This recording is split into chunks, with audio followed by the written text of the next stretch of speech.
নমস্কার বন্ধুরা, কেমন আছেন সবাই? আশা করি ভালো আছেন।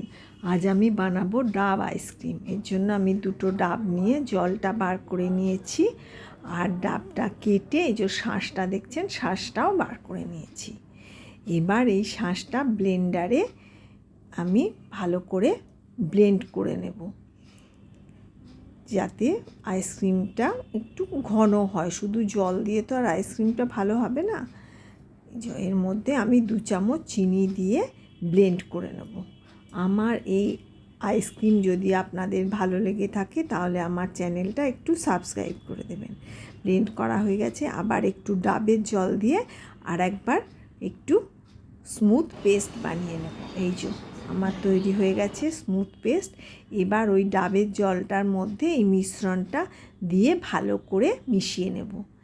এটা খুব সহজ আর খুব কম সময়ে হয়ে যায়, আর খেতেও খুব সুস্বাদু হয়। আপনারা এইভাবে আইসক্রিম বানিয়ে খেয়ে আমাকে কমেন্ট করে জানাবেন কেমন লাগলো।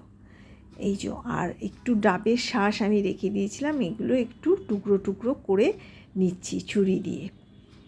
গরমকালে ঠান্ডা ঠান্ডা আইসক্রিম একদম মন প্রাণ জুড়িয়ে যাবে। এই শাঁসগুলো আমি ওই মিশ্রণটার মধ্যে দিয়ে ভালো করে মিশিয়ে নিলাম। গরমকালে তো আইসক্রিম খেতে সবারই ভীষণ ভালো লাগে। এবার এই যে আইসক্রিমের কন্টেনারে আমি এই মিশ্রণটা থেকে অল্প অল্প করে ঢেলে ডিপ ফ্রিজে 12 ঘন্টার মতন রেখে দেব। তাহলেই আমার ডাব আইসক্রিম একদম তৈরি। এই যে আমি ঢেলে নিচ্ছি, ঢেলে এবার ঢাকাগুলো বন্ধ করে দেব।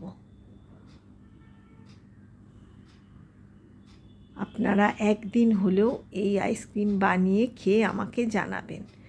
সব ঢালা হয়ে গেছে, এবার ঢাকাগুলো বন্ধ করে দেবো, দিয়ে আমি ডিপ ফ্রিজে রেখে দেবো। 12 থেকে 14 ঘন্টা রাখলেই খুব সুন্দর আইসক্রিম তৈরি হয়ে যায়। বাচ্চা বড় সকলেরই ভীষণ ভালো লাগবে ঠান্ডা ঠান্ডা আইসক্রিম এই গরমে। সব ঢাকা বন্ধ করে আমি ফ্রিজে রেখে দিয়েছি। এবার ফ্রিজ থেকে 12 ঘন্টা বাদে বের করে আমি এই যে আইসক্রিম বের করে নিলাম।